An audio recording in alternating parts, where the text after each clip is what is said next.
Our second speaker is Michael Fordham from University of Cambridge. Yeah, over to you, I'll just Michael. get rid of my thing. No, it's not that one either. Okay, I'm having a bit of an identity crisis because when I turned up, I wasn't able to be here yesterday, and when I turned up this morning, I got my name badge and it says Michael Fordham, Cottenham Village College on it, whereas if you look at my abstract on the paper that was handed round, it says Michael Fordham, University of Cambridge. And that identity crisis comes from holding multiple roles. At this exact moment in time, I have got 30 of my Year 11 GCSE students lining up outside their history exam, waiting to go in to sit that exam. Whereas at the same time, I'm also a PhD student here at the university, where I'm interested in teacher knowledge, and in particular history teacher knowledge. And I find managing those two things can be quite interesting. And in some ways, as I hope will become clear, that really leads me to some of the questions I'm going to talk about today. I also have a bit of an identity crisis in my own background, really. I'm a historian. I make no objections about that. That's what I am. I'm trained as a historian. My background's in Anglo-Saxon history. Yet, as an educationalist, doing a PhD in education, I'm required to tread on the toes of other disciplines, of philosophy and sociology and psychology, and I have no doubt that there are people in this room right now who are sociologists, psychologists and philosophers, and I apologise humbly in advance if I say anything now which strikes you as terribly naive about those disciplines. I would simply put it down to my own training as a historian.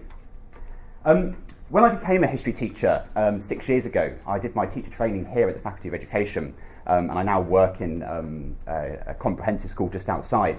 I became very interested in just what the relationship was between me as a historian and me as a history teacher. And as I went from the academic history faculty here to my school department, I wondered what the relationship would be between my academic training in history and me being a history teacher. And over the last few years, I've become more involved in teacher training. I'm a mentor on the History PGCE course here, and therefore it interests me greatly about these PGCE students who come through. And I was very interested, therefore, and thankful for Jenny for raising those questions of what it means to become a teacher, because, of course, we can ask questions about what it means to become a teacher, but I think we also have to ask questions about what it means to become a history teacher or an English teacher, and there's always that factor of the role of the academic discipline in the background. So that is what I decided to focus my PhD on. I'm in my third year of that PhD now, although doing it part-time is still a fair way of that to go. So what I'm going to be talking about today is an initial study that I did, a preliminary study. I'm going to give you some of the findings of that. I want to work with this notion of a disciplinary community. Hopefully my definition of that will become more clear as I go on. I'm quite limited for time, so I don't want to spend too long defining disciplinary community. But in short, I'm defining that for the purposes of this talk as the community of historians who exist, live, work in faculties of history around the world, who communicate through conferences such as this, who communicate through journal articles, through publications, through books, and so on. And as I said, what my PhD research is interested in is the way in which history teachers are related to that academic discipline. I'm sure everyone here can instantly see there are issues of agency and structure starting to arise out of this, which is why I wanted to come to this conference and offer my work for consideration here. Because I think this idea of the way in which history teachers relate themselves to a disciplinary community raises some pretty interesting questions about agency and where history teachers are situated in relationship to their academic discipline. I'm afraid I've got a few quotes on the screen to read. This is Rob Moore, also here at Cambridge, talking about the role of discipline. And I'll give you a moment just to read that.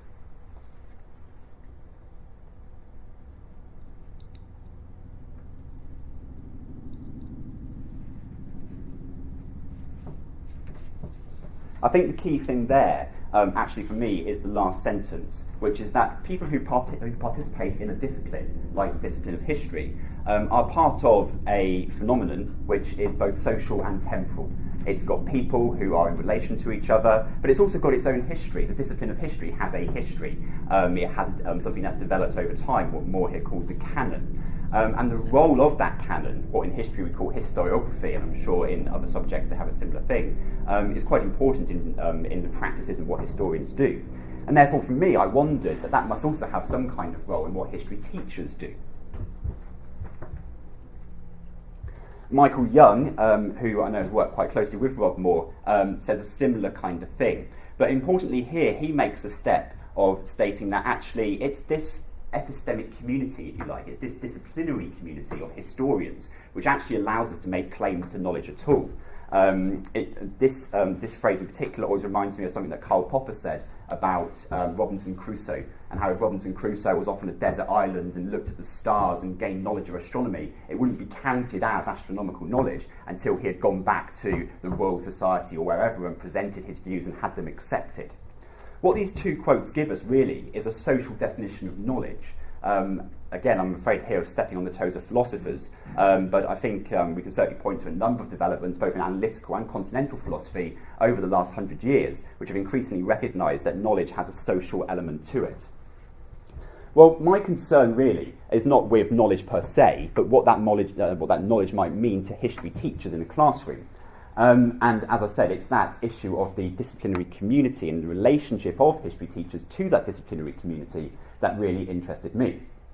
Now, in thinking about this, we're therefore looking at a model of teacher knowledge. Now, for those of you who are involved in teacher education, you're probably very familiar with the work of Lee Shulman, whose work on this, particularly in his article, Those Who Understand Knowledge Growth in Teaching, has been very, very influential in looking at teacher knowledge and different types of teacher knowledge, and that distinction between content knowledge, which is subject knowledge per se, and curriculum knowledge, knowledge of different curricular structures, different textbooks, different pedagogical techniques, come together in this idea of pedagogical content knowledge. And PCK has been very influential in a number of studies where people have taken his idea of the way teachers combine these two things together.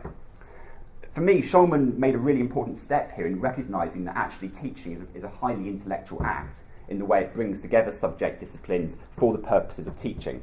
And I don't want to completely disagree with Shulman on a number of points, but one thing where I do have some concerns is about this distinction he makes between content knowledge and pedagogical content knowledge. And in this, I follow the criticisms made by people like McEwen and Bull and Ellis, who say, well, when you really start to think about the difference between academic knowledge, whatever that's defined as, and knowledge for teaching, pedagogical content knowledge, actually these distinctions are not that easy to uphold. And if we take what McEwen and Bull said about this, I'll give you a moment to read that, then they were really challenging the idea that actually teacher knowledge is qualitatively different from knowledge for an academic.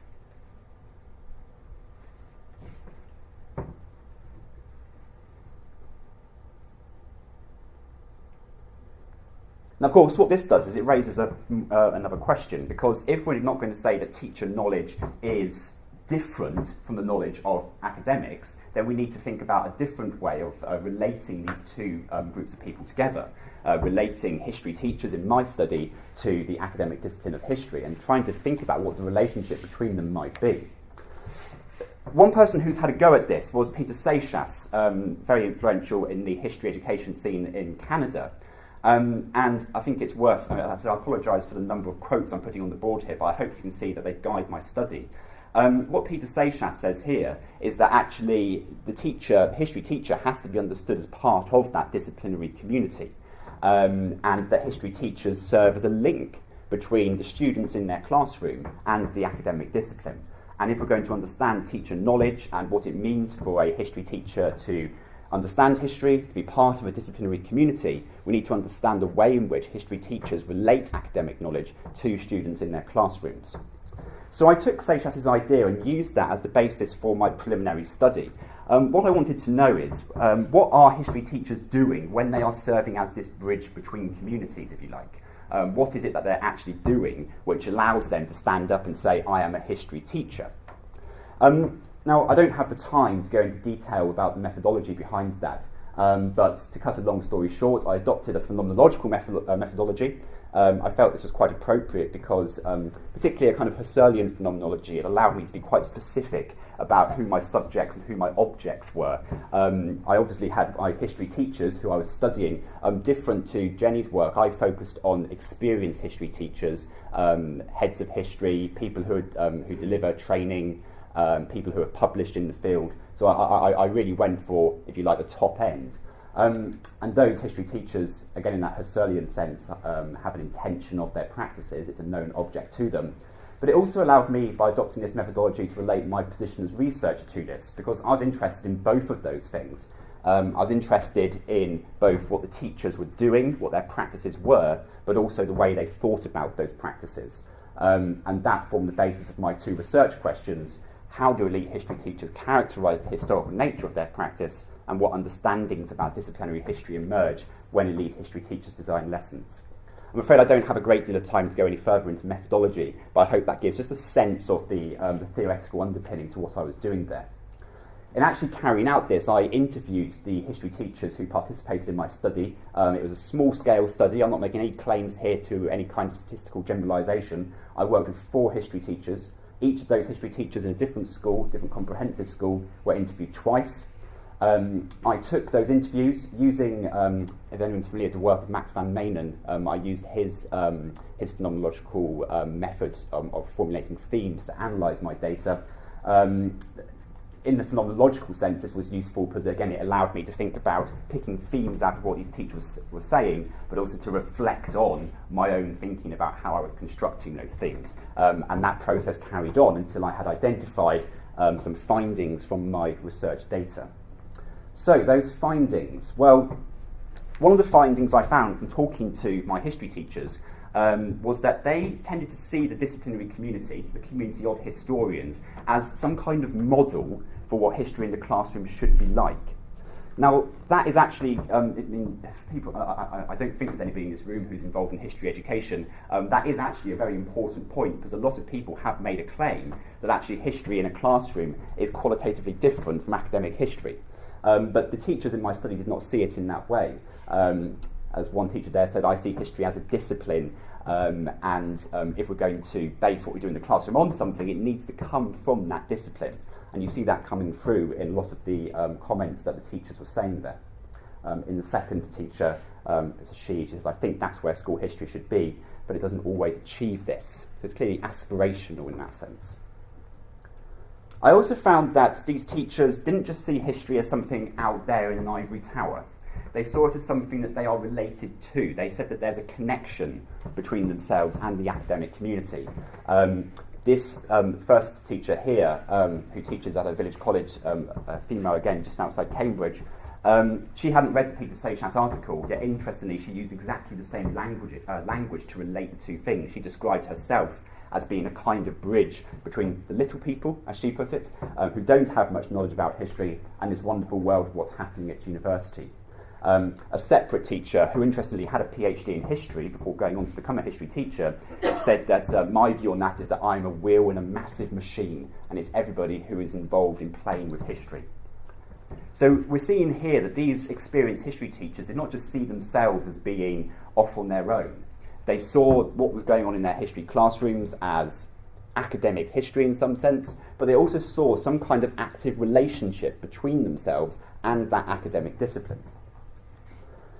And this led me to the third thing that I want to share with you today, which is that these teachers saw themselves in some senses as acting proxy for these academic historians. It was very interesting that although they thought what was going on in their classrooms was good academic history, and they saw themselves connected to the disciplinary community, they didn't actually see themselves as academic historians. Not even the teacher with the PhD in history saw herself as an academic historian.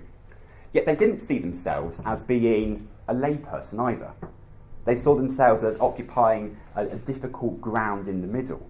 And I hope you're starting to see here why I decided to use that word situating in my title. That what these teachers were doing was they were situating themselves in relation to an academic discipline.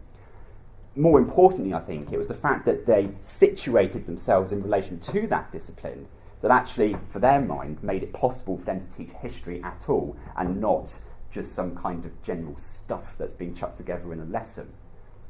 So this raised some interesting points, which I wanted to take further. If we're going to try and relate history teachers to an academic discipline, then clearly we need to think about what this relationship actually is. Well, going back to Shulman's model of pedagogical content knowledge, it was quite clear that this just didn't work. I mean, the model that Shulman put forward simply doesn't describe what was going on in this admittedly very small sample that I was working with.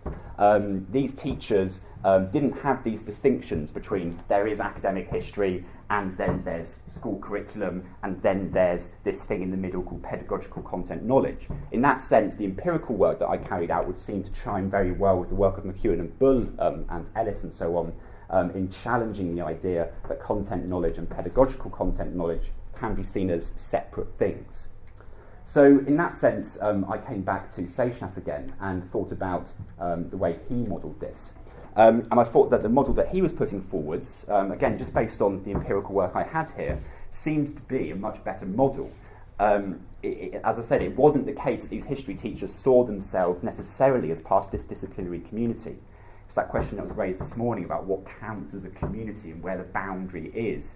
And this is something I'm still playing with quite a lot, and I'd be very interested if anybody has any particular views on this afterwards, about whether or not history teachers count as part of a disciplinary community, or whether or not their relationship to that is different. But what did come through quite clearly was that these history teachers saw themselves as occupying a position which was designed to link these two communities together. So this brought me back to a more theoretical position, and this really brings it up to speed on where my work is at the moment. Is thinking about what kind of theoretical models can I use to try and make sense of what that relationship is. If you've got the history teacher in the middle, basically what I mean is, what is that red line? What, is that a real red line? What does it represent? What kind of relations does it represent? I'm quite influenced by Gadamer.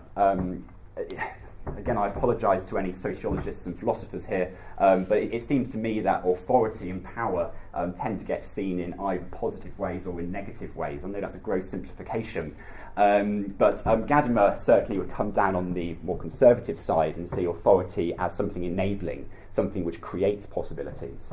And Gadamer's notion that or rather his very idea of authority, he talks about tradition, it is quite a powerful idea in explaining this model here.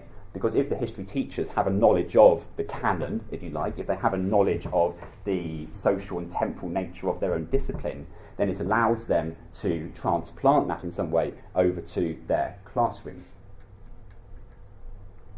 This is an article that came out just this year in response to the work of people like Michael Young and Rob Moore.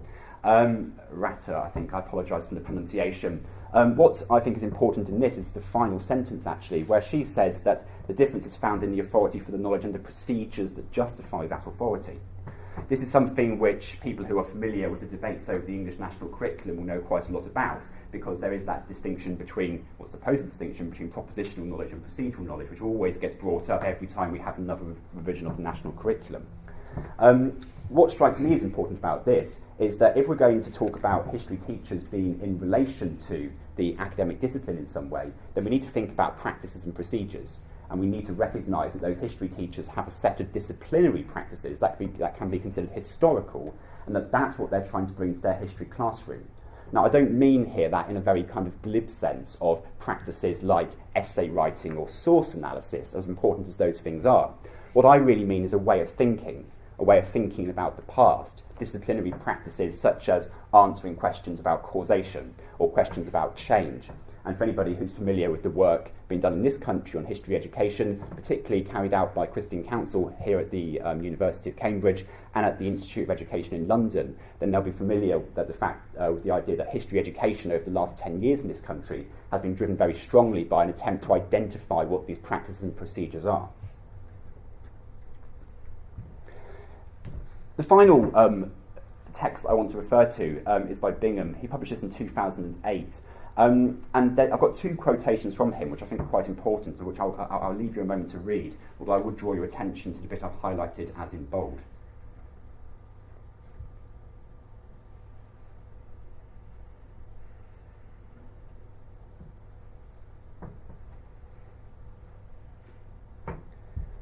I think in Bingham's work here, you get very much that sense that someone is a product of their own discipline. I said at the start today that I am a product of my academic training in history. I would consider myself to be a historian.